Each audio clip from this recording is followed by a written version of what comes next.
salam sejahtera dalam kasih Tuhan kita Yesus Kristus.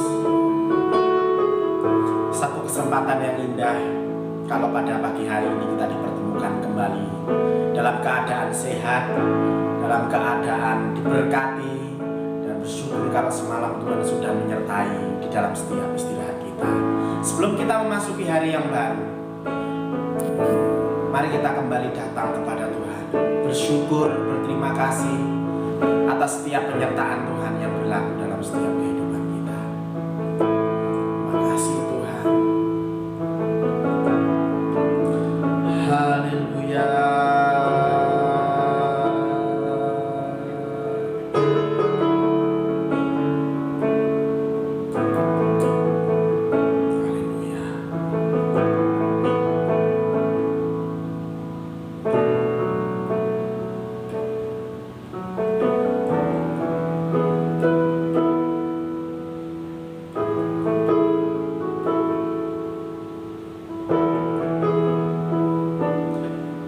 Yakin saat kau berfirman, ku menang saat kau bertindak. Hidupku hanya ditentukan oleh perkataanmu.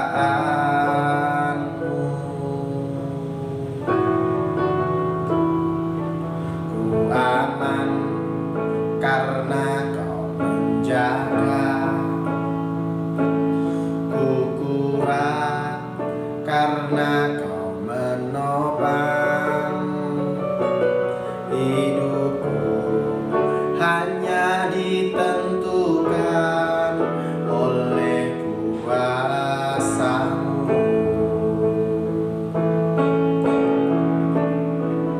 Bagi Tuhan tak ada yang mustahil. Bagi Tuhan tak ada yang tak mungkin.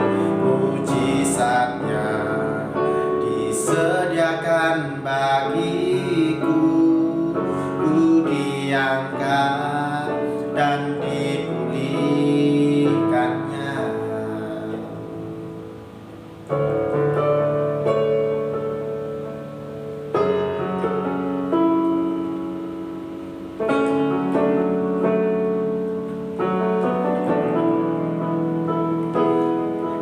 Yakin saat kau berfirman,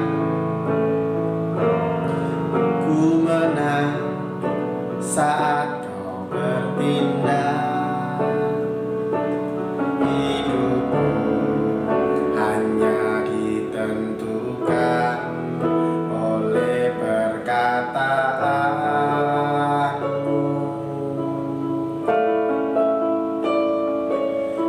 Aman karena kau menjaga, ku kuat karena kau menopang. Hidupku hanya ditentukan oleh kuasa-Mu.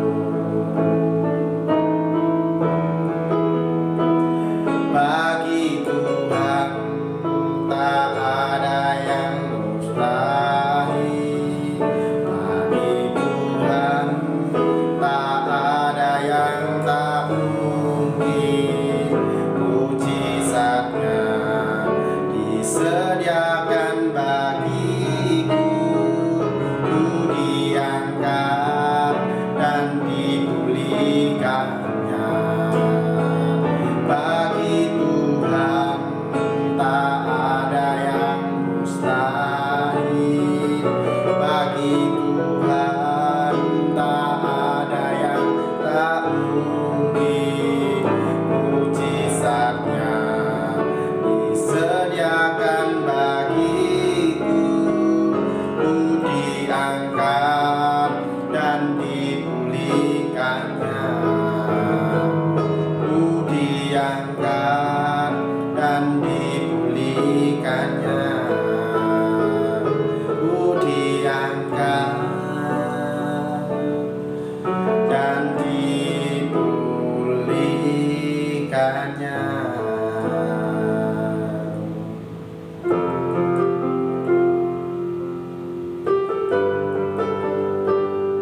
Terima kasih Bapa di dalam surga, terima kasih Tuhan buat kasih setia Tuhan, penyertaan Tuhan yang Tuhan telah berikan di dalam setiap kehidupan kami. Kami bersyukur buat hari yang baru dan kami bersyukur Tuhan masih mempercayakan kepada kami untuk kami boleh menikmati hari yang baru, udara yang baru. Kami percaya ya Tuhan, oleh karena anugerah-Mu kami dilayakkan untuk kami boleh bersama-sama masuk di dalam rencana Tuhan yang baru. Terima kasih Tuhan, sebelum kami memasuki kehidupan kami, sebelum kami memulai pekerjaan kami rindu pada pagi hari ini kami akan mengisi hati kami dengan kebenaran firman Tuhan. Meteraikanlah firman-Mu dalam hati kami, dan kami percaya ada rema tersendiri yang Tuhan berikan atas kami pada pagi hari ini. Terima kasih Tuhan. Siap mendengarkan firman Tuhan. Haleluya. Amin. Puji Tuhan, Bapak Ibu, selamat pagi.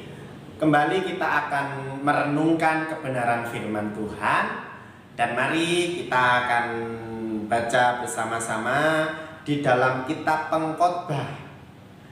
Pengkhotbah 8 ayat 9 sampai ayat 17.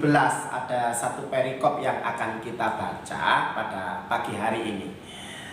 Pengkhotbah 8 ayat 9 sampai 17, saya akan membacakan firman Tuhan untuk kita semuanya. Pekerjaan Allah tidak dapat diselami manusia. Semua ini telah kulihat dan aku memberi perhatian kepada segala perbuatan yang dilakukan di bawah matahari ketika orang yang satu menguasai orang yang lain hingga ia celaka. Aku melihat juga orang-orang fasik yang akan dikuburkan boleh masuk, sedangkan orang yang berlaku benar harus pergi dari tempat yang kudus dan dilupakan dalam kota. Ini pun sia-sia.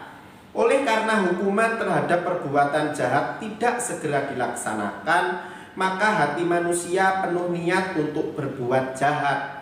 Walaupun orang yang berdosa dan yang berbuat jahat 100 kali hidup lama, namun aku tahu bahwa orang yang takut akan Allah akan beroleh kebahagiaan, sebab mereka takut terhadap hadirat-Nya. Tetapi orang yang fasik tidak akan beroleh kebahagiaan, dan seperti bayang-bayang ia tidak akan panjang umur, karena ia tidak takut terhadap hadirat Allah. Ada suatu kesia-siaan yang terjadi di atas bumi. Ada orang-orang benar yang menerima ganjaran yang layak untuk perbuatan orang fasik, dan ada orang-orang fasik yang menerima pahala yang layak untuk perbuatan orang benar. Aku berkata, ini pun sia-sia. Oleh sebab itu, aku memuji kesukaan, karena tidak ada kebahagiaan lain bagi manusia di bawah matahari kecuali makan dan minum dan bersukaria. Itu yang menyertainya di dalam jerih payahnya seumur hidupnya yang diberikan Allah kepadanya di bawah matahari. Ketika aku memberi perhatianku untuk memahami hikmat dan melihat kegiatan yang dilakukan orang di dunia tanpa mengantuk siang malam, maka nyatalah kepadaku bahwa manusia tidak dapat menyelami segala pekerjaan Allah yang dilakukannya di bawah matahari. Bagaimanapun juga manusia berlelah-lelah mencarinya, ia tidak akan menyelaminya. Walaupun orang yang berhikmat mengatakan bahwa ia mengetahuinya, namun ia tidak dapat menyelaminya. Puji Tuhan, Bapak Ibu, cukup panjang pembahasan kita hari ini, tapi biarlah ada suatu rahasia yang Tuhan singkapkan bagi kita. Saudaraku yang terkasih di dalam Tuhan, inilah sebuah kehidupan manusia. Penulis di dalam surat ini menyebut dirinya adalah hohlet. Hal ini merujuk kepada suatu jabatan, yaitu seorang pengkhotbah, seorang pengajar, atau dikatakan sebagai guru. Apa yang disampaikan oleh penulis ini tidak berbeda jauh dengan realita yang dihadapi saat-saat ini, terutama di akhir zaman ini. Kehidupan manusia dari masa lalu sampai sekarang tidak jauh berbeda. Hal ini bisa saya sampaikan kalau melihat fakta yang disampaikan oleh penulis ini. Yang pertama saudara, ada di dalam ayat 9b. Manusia cenderung ingin menguasai manusia lainnya. Inilah saudara yang menjadi karakter manusia, dan penulis menyaksikan bagaimana karakter manusia, di mana manusia punya karakter untuk dapat menguasai manusia yang satu dengan yang lainnya, atau dikatakan menguasai orang lain dan memeras mereka demi keuntungan dan kepentingan darinya. Hal ini menyatakan bahwa namanya perilaku penindasan, perilaku perbudakan, dan pemerasan itu sudah ada sejak zaman penulis surat ini. Saudara, demikian juga kalau kita melihat di masa-masa sekarang ini, kita juga menyaksikan adanya perilaku-perilaku yang tidak jauh berbeda dengan perilaku-perilaku pada masa penulis menulis surat ini. Saudara, banyak orang berusaha saling menguasai orang yang satu dengan yang lainnya, dan menggunakan posisinya, menggunakan hartanya untuk dapat apa? Menekan orang lain. Untuk apa? Untuk melakukan apa yang mereka inginkan demi keuntungan mereka. Ini adalah realita yang dihadapi oleh manusia. Sehingga pada pagi hari ini saya memberikan judul renungan kehidupan manusia. Tadi yang pertama dikatakan manusia cenderung ingin menguasai manusia lainnya. Yang kedua, manusia cenderung ingin berbuat jahat. Saudara, manusia di bumi ini cenderung untuk melakukan setiap kejahatan. Hal ini karena apa? Karena dosa telah menguasai orang-orang yang ada di bumi ini. Karena sifat dari dosa inilah yang melahirkan kejahatan, saudara. Dan apa yang terjadi di dunia ini hanyalah sesuatu yang semu yang dapat menipu manusia, saudara. Karena dunia ini ada di bawah kuasa si jahat. Itu ditulis di dalam 1 Yohanes 5 ayat yang ke-19. Dan manipulasi seperti ini yang ditunjukkan oleh si jahat telah merasuki di dalam hati dan pikiran manusia, sehingga ia terus-menerus terjerat untuk melakukan kejahatan demi kejahatan tersebut. Beberapa manipulasi yang ditunjukkan oleh sang penulis daripada kitab Pengkhotbah ini diantara lain adalah orang yang berbuat jahat tidak menerima hukuman dari Allah. Itu ditulis di dalam ayat 11a. Yang kedua, mereka hidup terhormat di antara manusia lainnya, ditulis di dalam ayat yang 10. Saudara, yang ketiga, orang jahat hidupnya lebih makmur atau dikatakan lebih sukses, sedangkan orang baik penuh penderitaan, ditulis di dalam ayat yang ke-14. Dan yang keempat, ada pandangan bahwa orang yang jahat lebih panjang umur daripada orang yang baik, itu ditulis di dalam ayat 12a. Saudara, tetapi sebenarnya semuanya itu adalah tipu daya yang dilakukan oleh iblis, karena yaitu pekerjaan iblis menipu daya. Saudara, memutarbalikkan fakta. Itu ditulis di dalam 2 Tesalonika 2 ayat 9 sampai 10. Nah, saudara, di dalam penulisan ini penulis menemukan sebuah fakta bahwa sebenarnya keadilan Tuhan pasti akan dinyatakan. Meskipun hidup di tengah-tengah situasi dicengkram oleh kuasa dosa, tapi keadilan Tuhan dinyatakan. Walau kelihatannya, saudara, hidup orang jahat lebih mujur, hidup orang jahat lebih sukses, lebih baik, ya saudara, tetapi pada dasarnya Allah akan menghukum mereka. Yang kelihatan baik menyertai mereka itu sebenarnya adalah kenikmatan duniawi saja, saudara. Makan, minum, kebahagiaan semu, ditulis di dalam 2 Petrus 2 ayat yang ke-9. Dan upah jerih lelah mereka sepanjang waktu. upah jerih lelah mereka sepanjang waktu. Karena mereka bekerja, maka akan ada yang namanya jerih lelah, dan jerih lelah itu sepanjang waktu. Tetapi ada satu berkat yang ditulis oleh penulis ini, bahwa orang-orang yang takut akan Tuhan, maka dikatakan hidupnya akan menikmati kebahagiaan. Itu ditulis di dalam ayat 12 bagian B. Sebab pada dasarnya orang-orang yang benar yang takut akan Tuhan, maka hidupnya akan menemukan kebahagiaan. Itu ditulis di dalam ayat 12 bagian B. Sebab pada dasarnya orang-orang benar yang hidupnya takut akan Tuhan akan memiliki yang namanya pengharapan.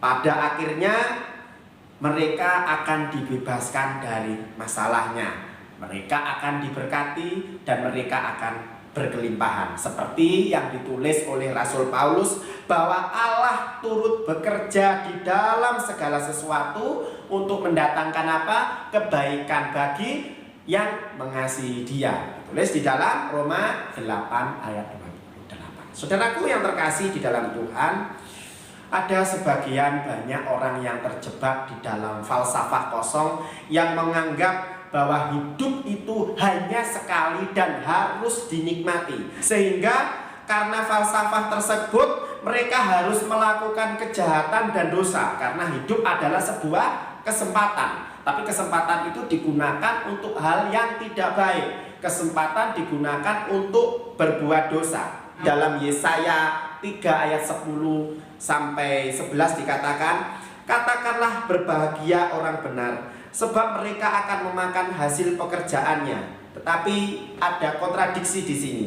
Celakalah orang fasik, malapetaka akan menimpanya, sebab mereka akan diperlakukan menurut perbuatannya sendiri.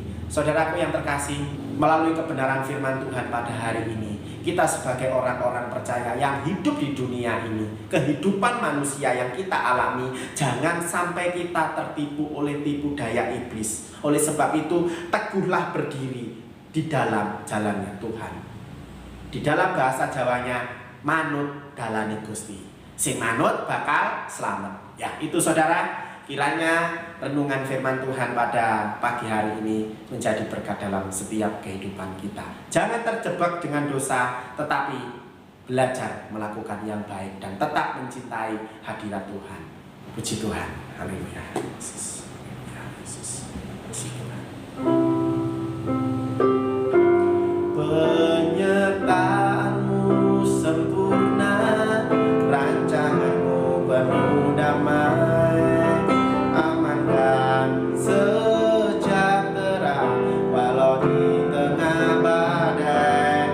Ingin ku terus bersama, rasakan keindahan, arti kehadiranmu Tuhan, arti kehadiranmu Tuhan. Terima kasih Tuhan, kami bersyukur untuk kebenaran firman Tuhan yang boleh mengingatkan kami kembali kehidupan manusia yang dialami pada hari-hari ini bisa saja menipu kami Tuhan. Tapi kami percaya kami tidak hidup di dalam kutuk dosa, tetapi kami hidup di dalam kasih Tuhan, hidup di dalam anugerah Tuhan. Tuhan, ketika kami diberi kesempatan untuk menikmati hari-hari yang baik, menikmati setiap kesempatan yang Tuhan berikan, biarlah kami memilih kesempatan untuk kami boleh tetap melayani Tuhan, memilih kesempatan untuk kami boleh selalu berbuat baik. Ampuni pelanggaran kami, kesalahan kami ya Tuhan. Kami tahu hidup kami tidak berkenan, tapi melalui kebenaran firman Tuhan, Tuhan boleh memperkenan kami, melayakkan kami, sehingga kami boleh ada di dalam jalannya Tuhan. Kami ingin tetap ada di jalannya Tuhan. Kami ingin terus tetap teguh berdiri di dalam mengikut Tuhan. Ampuni Tuhan setiap kekerasan hati kami. Biarlah kebenaran firman-Mu menegur kami. Kami percaya pada pagi hari ini Allah yang Maha Kuasa melakukan segala perkara dalam kehidupan kami. Mulai dari pagi, siang, sore, hingga kembali malam nanti. Kami tahu Tuhan akan berjalan di depan kami. Akhirnya biarlah berkat yang datangnya dari Allah Bapa akan menyertai kehidupan orang percaya pada pagi hari ini. Kami percaya apa yang kami makan, apa yang kami minum, apa yang kami pakai, Tuhan telah menyediakan. Terima kasih Tuhan. Pagi hari ini kami siap memasuki hari yang baru dalam berkat nama Tuhan Yesus. Haleluya. Amin. Puji Tuhan, selamat pagi, selamat beraktivitas. Tuhan Yesus memberkati, tetap jaga kesehatan dan tetap semangat. Shalom.